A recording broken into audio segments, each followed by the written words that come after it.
திடீர்னு அந்த மாயா வந்து பங்கு கிங்குன்னு கேட்டா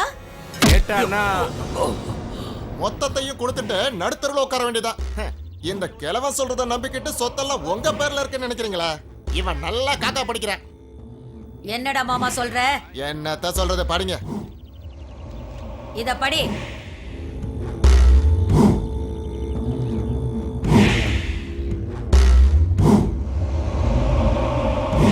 ஓ மை காட், இந்த சொத்துல ஒரு சல்லி காசு கூட உங்களுக்கு வராது. எல்லா சொத்தும் மாயா பேர்ல தான் இருக்கு. ஒரு சின்ன பங்கு கூட உங்க பேருக்கு அவர் எழுதி வைக்கல. அதுவும் இதெல்லாம் ஜெராக்ஸ் காப்பி. ஒரிஜினல் எங்க? அது சங்கர் கிட்ட பத்திரமா இருக்கு. எக்கோ ஆட்டோ சங்கரும் இவனும் சொத்தெல்லாம் மாயா கிட்ட ஒப்படைச்சிட்டு நம்மள முச்சந்தில நிக்க வைக்க பாக்குறானுங்க.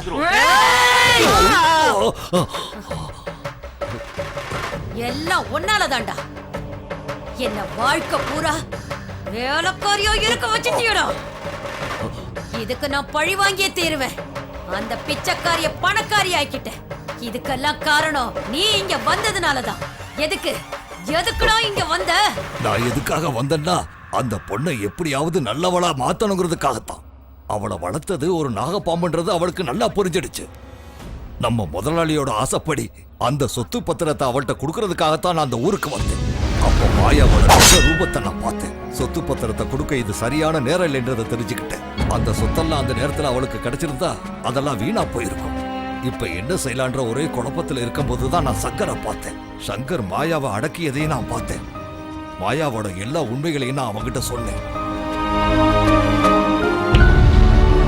மாயாவை கட்டி போட்டிருந்த சங்கர் ஒரு நல்ல முடிவுக்கு வந்தான்.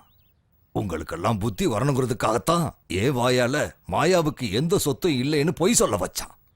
உன்னோட உண்மையான சொரூபம் தெரியறதுக்காகத்தான். தெரிஞ்சதுனால என்ன ஆயிட போகுது? என்ன இருந்தாலும் மாயா நான் வளர்த்த பொண்ணு. நான் கிழிக்கிற கோட்டாவை தாண்ட மாட்டா. பாத்துக்கிட்டே இரு. உன் கண்ணு முன்னாலேயே அவ சொத்து பூரா என் பேருக்கு எழுதி வைக்க போறா. அவனை செய்ய வைப்ப. அதெல்லாம் இந்த ஜென்மத்துல நடக்காது. அவ அப்பா அம்மாவை நீ கொலை பண்ணன்ற விஷயம் அவளுக்கு தெரிஞ்சிடுச்சு. உன் நிழல கூட அவ பார்க்க விரும்ப மாட்டான். எவ்வளவு பணம் வேணாலும் தர. என் புருஷ சொத்து எனக்கு வரணும். அதுக்கு என்ன செய்யணும் சொல்லு. அந்த மாயாவை தீர்த்து கட்டிடுங்க. உங்க புருஷனோட சொத்தெல்லாம் உங்களுக்கு ஆட்டோமேட்டிக்கா வந்துடும். முதல்ல அவ கரையை முடிங்க.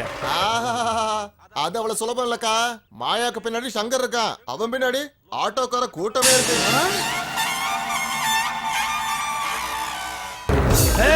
வேண்டாங்க, ஐயோ வேண்டாங்க, ஐயோ வேண்டாங்க, விட்டுருங்க, ஐயோ வேண்டாம். ஹலோ,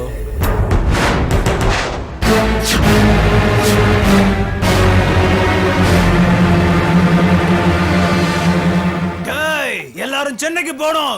கிளம்புங்கடா, வாங்கடா. ஊருக்கு போக வேண்டிய நேரத்துல ஏன் இப்படி அடம் பிடிக்கிற? தயவு செஞ்சு நான் சொல்றது புரிஞ்சுக்கோமா. இந்த தடவை மட்டும் என்ன தடுக்காத. எனக்கு என்னமோ சங்கரை பார்க்கணும்னு தோணுதுமா. ஒரே ஒரு நிமிஷம் அவர்கிட்ட பேசிட்டு வந்துடுறமா.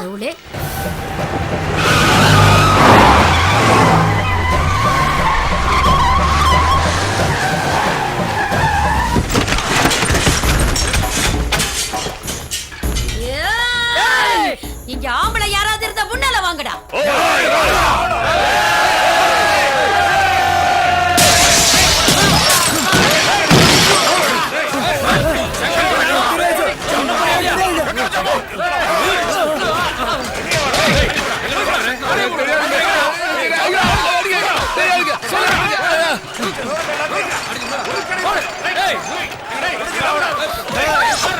மாயா எங்கடா?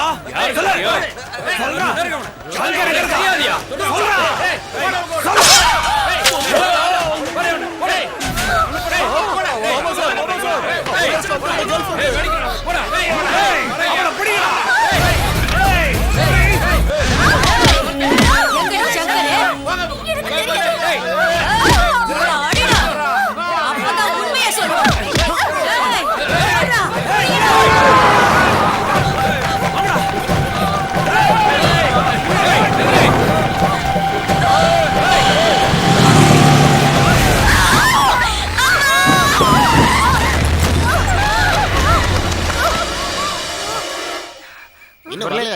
இன்னும் இல்லப்பா.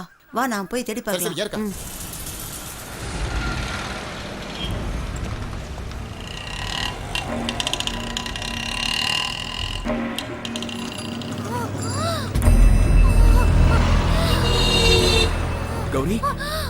கௌரி யாருமா யாரு உன்னை இப்படி பண்ணது? இரு இரு, உன்னை ஹாஸ்பிட்டல் கூட்டு போறேன். வேண்டாம் சங்கர், அதெல்லாம் வேண்டாம். கௌரி நான் பொழைக்க உனக்கு ஒண்ணும் மாட்டேன். ஆகாது, தைரியமா இரு. உன் கூட சேர்ந்து வாழதான் எனக்கு கொடுத்து வைக்கல. உன் மடியில சாகர அந்த பாக்கியத்தையாவது எனக்கு கொடு சங்கர். இனிமே உனக்கு தொல்லையே கொடுக்க மாட்டேன். கௌரி சங்கர், உன்னையும் மாயாவையும் சாகடிக்க நிறைய ரவுடிங்க தேடிட்டு இருக்காங்க. சீக்கிரம் மாயாவை கூட்டிட்டு இங்க இருந்து எங்கேயாவது போயிடு. அந்த மாயாவை எப்படியாவது காப்பாத்து சங்கர், காப்பாத்து காப்பாத்து. கௌரி கௌரி கௌரி கௌரி கௌரி கௌரி கௌரி கௌரி கௌரி சங்கரா சங்கரா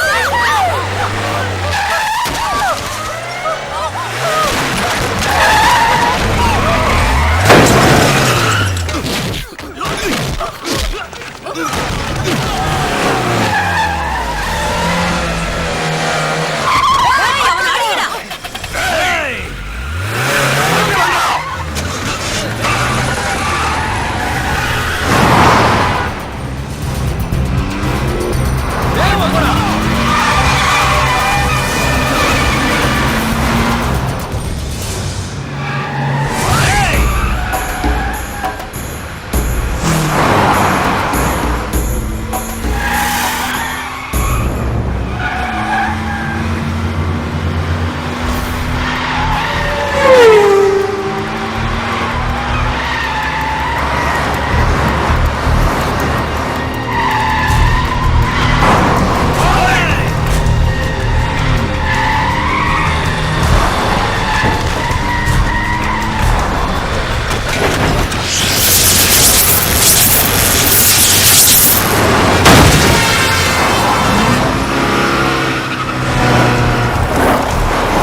அடிக்க கூடாதுன்னு தான் இவ்வளவு நேரம் சும்மா இருந்தேன். நீ பொம்பளை இல்லடி, புறம்போக்கு ரவுடி. இந்தாடி வாங்கிக்க.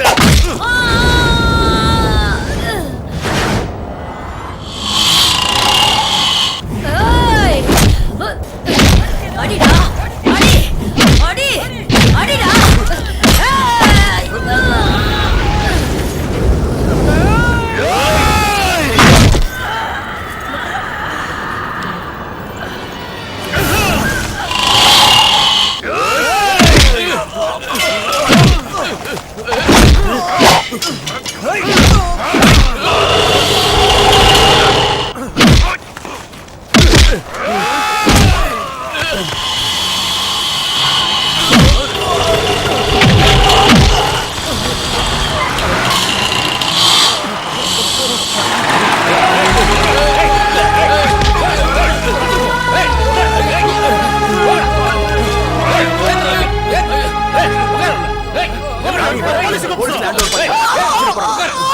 மாயா,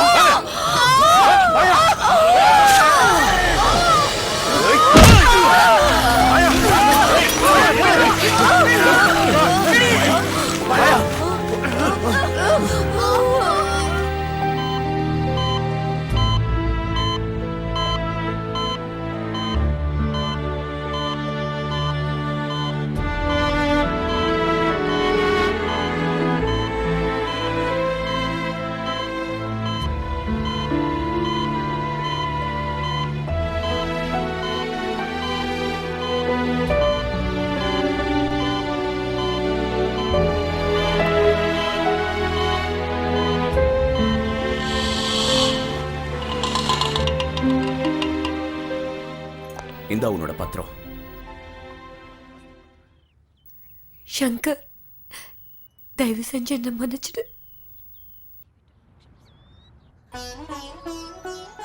ஒரு நல்ல குடும்பத்தை சேர்ந்த பொண்ணு கெட்டவங்க வளர்த்ததுனால நீ இந்த அளவுக்கு கெட்டு குட்டி சுவரா போயிட்ட மாயா.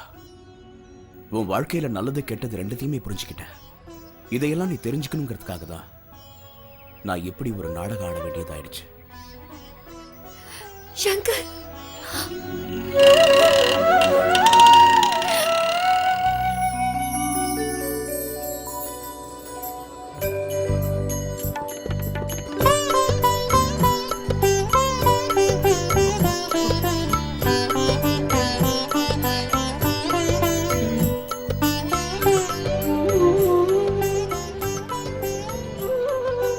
இதுக்கு பதிலா நீங்க எனக்கு தர வேண்டியது என்ன தெரியுமா? அன்பும் பாசமும். நான் உங்களெல்லாம் கண்டபடி பேசி எட்டி மிதிச்சு ரொம்பவே துன்புறுத்திருக்கேன். எல்லாத்துக்கும் என்ன மன்னிச்சிடுங்க. என் மேல அன்பு காட்டி உங்க வீட்டு மகளா ஏத்துக்கங்க. அதுவே நீங்க எனக்கு செய்யற பெரிய உதவி.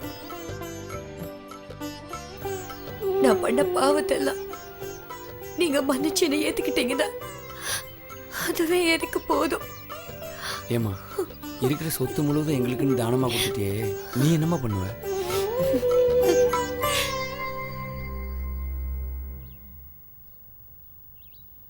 என் ஆஸ்தி அங்க இருக்கு.